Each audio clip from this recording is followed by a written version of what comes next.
नमस्कार, मैं हूं विनय सिंह। आपका बहुत बहुत स्वागत है। झारखंड की राजनीति तो चरम पर है और इन दिनों एक नाम जो सबसे ज्यादा चर्चा में वह है रवि केजरीवाल का। कौन है रवि केजरीवाल और क्या झारखंड सरकार इनके ही ताने बाने में फंस गई? किसी जमाने में रवि केजरीवाल जेएमएम के कोषाध्यक्ष थे, फंड मैनेज करते थे, फंड का जुगाड़ करते थे, लेकिन ऐसा क्या हो गया कि बोकारो से रिश्ता रखने वाले रवि केजरीवाल इस समय ईडी के शिकंजे में है और ईडी के लिए सरकारी गवाह बनेंगे। अब ये माना जा रहा है कि रवि केजरीवाल के जरिए झारखंड सरकार को भारी झटका लग सकता है। सबसे पहले जानते हैं कि रवि केजरीवाल है कौन और क्या इसका दिल्ली के मुख्यमंत्री से कोई लेना देना है। जो आम लोगों को लगता है कि केजरीवाल टाइटल एक जैसा हो गया। रवि केजरीवाल के चाचा और इनके पूर्व के लोग जो थे ये प्रयाग के रहने वाले थे और वहां से बोकारो क्षेत्र में आकर के रहने लगे। जानकारी के मुताबिक सरकार गिराने की साजिश हाल के दिनों में हुई थी, उसमें रवि केजरीवाल पर एफआईआर भी किया गया। ये माना जा रहा है कि रवि केजरीवाल घाटशिला के विधायक रामदास सोरेन को हेमंत सरकार से बगावत करके पार्टी तोड़ने के लिए उकसा रहे थे।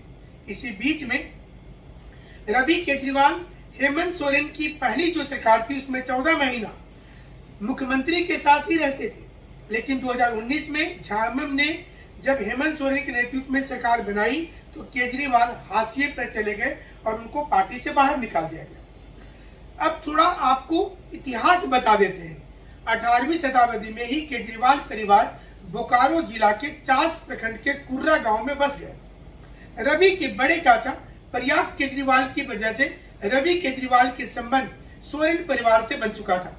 प्रयाग केजरीवाल शिबू सोरेन के काफी करीबी थे और बीजेपी बार बार ये बताती थी कि इन लोगों के द्वारा फंड मैनेज किया जाता है। उस समय रवि केजरीवाल के पिता ने बोकारो के सेक्टर 4 में एक रेमंड्स का शोरूम खोला। केजरीवाल परिवार उसी वक्त झारखंड में जमीन के कारोबार में उतर गया। ऐसा माना जाता है कि उस समय केजरीवाल परिवार के लिए मनोहर पाल और शिबू सोरेन के निजी सचिव बना दिए गए और इसके बाद सोरेन परिवार के लिए राजनीति होना शुरू हो चुका था। यानी कि सारा काम प्रयाग केजरीवाल और मनोहर पाल का जिम्मा था। बाद में मनोहर पाल ने अपना कारोबार शुरू कर दिया, समृद्धि स्टील नामक एक संस्था बना लिया और दिल्ली में एक फ्लाइंग क्लब भी खोला है। ये जानकारी इस वक्त में है।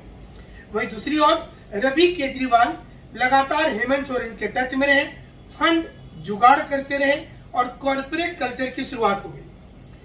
एक चीज और सामने आपको समझ में आएगा कि कई पिन कोड नंबर पहले होता था कलकत्ता में, जिसमें सेल कंपनी खोला जाता था, जिसमें 700001 से लेकर 91 तक का कोड होता था। और यहीं पर सबसे ज्यादा खबर आई कि रवि केजरीवाल जो है सेल कंपनी बना करके और जेएमएम के लिए फंड जुगाड़ कर रहा है। लेकिन इससे आपको लगेगा कि झारखंड की राजनीति में क्या लेना देना है।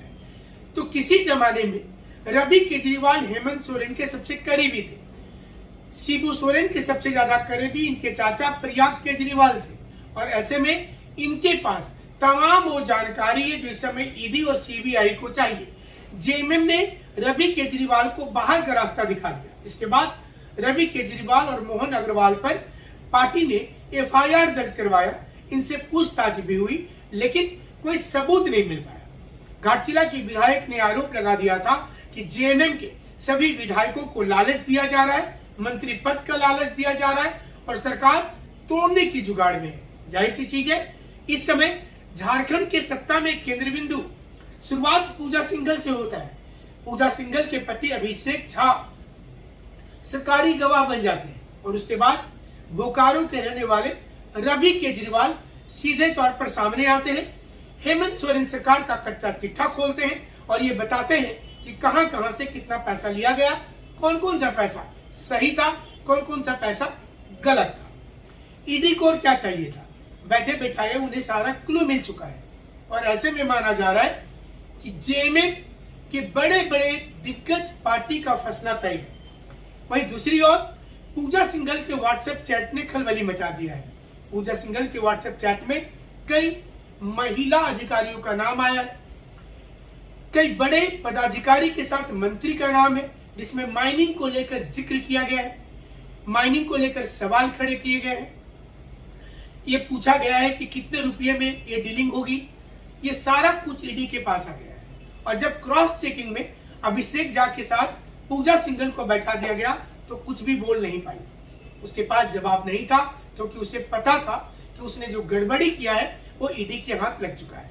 वही दूसरी ओर रवि केजरीवाल के आने के बाद हेमंत सोरेन सरकार की नींद उड़ गई है। सुप्रियो भट्टाचार्य अब प्रेस कॉन्फ्रेंस के माध्यम से बताना चाहेंगे कि रवि केजरीवाल जेएमएम को बदनाम कर रहे हैं।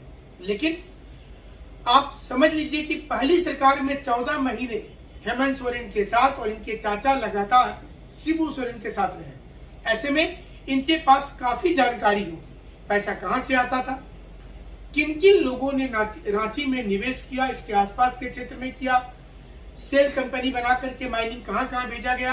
आपको पता होगा कि झारखंड में कोल्हान सहित दूसरे प्रदेश में माइनिंग बहुत बड़ा एक सेक्टर है, और माइनिंग को ही लेकर के पूजा सिंघल भी फंस गई जब वो उद्योग सचिव बनी। और उसके बाद आनंद फानन में माइनिंग के लिए कॉन्ट्रैक्ट ऐसे लोगों को दे दिया जो सारी अर्हता को पूरा नहीं करते थे। जाहिर सी चीज है, ये सबके बीच झारखंड में रोजगार की तैयारी में लगे छात्र छात्राओं को थोड़ा इंतजार और करना पड़ेगा, क्योंकि इस समय झारखंड की सरकार खुद बचने के लिए प्रयास कर रही है। कैसे बचे ये सोच रही है। चुनाव आयोग को चिट्ठी भी भेज दिया गया है, चुनाव आयोग के चिट्ठी का जवाब भी दिया गया है। एक्स्ट्रा टाइम तो मांगा गया था 2 महीने का, मिला 10 दिन। लेकिन क्या इतने कम दिन में जो जवाब भेजा गया है, क्या उससे संतुष्ट हो पाएगी चुनाव आयोग? और चुनाव आयोग जब एक्शन लेगी उसके बाद पूरे झारखंड में सरकार के बारे में किरकिरी हो जाए, ये विपक्ष की प्लानिंग होगी।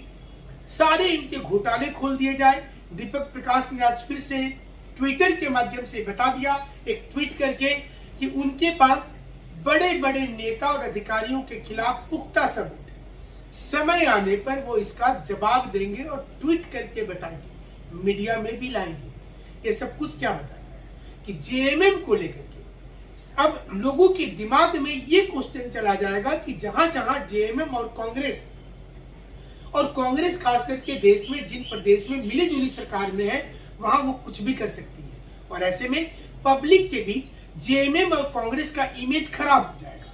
युवाओं के बीच पहले से जेएमएम और कांग्रेस का जो उनका क्रेज था वो कम हो गया, क्योंकि रोजगार किसी को नहीं मिला।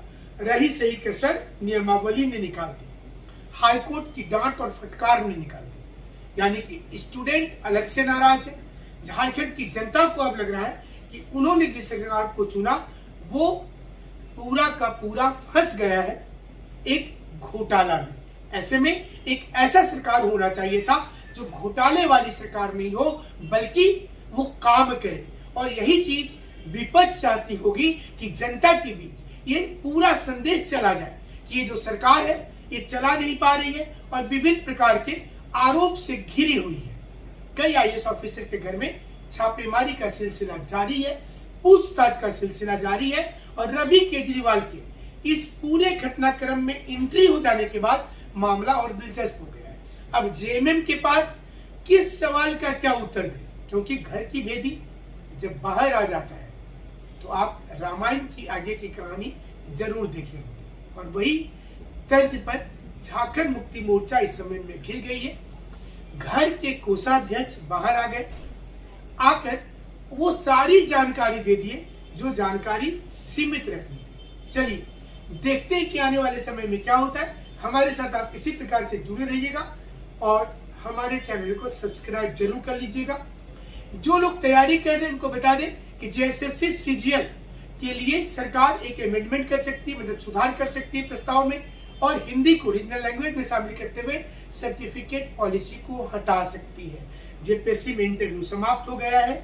इसी महीने के अंतिम तारीख तक में रिजल्ट आने के भी आसार हो गए। उम्मीद करते हैं कि आपकी के लिए अब जो सरकार ये चल रही है वो जरूर सोचेगी। शुक्रिया।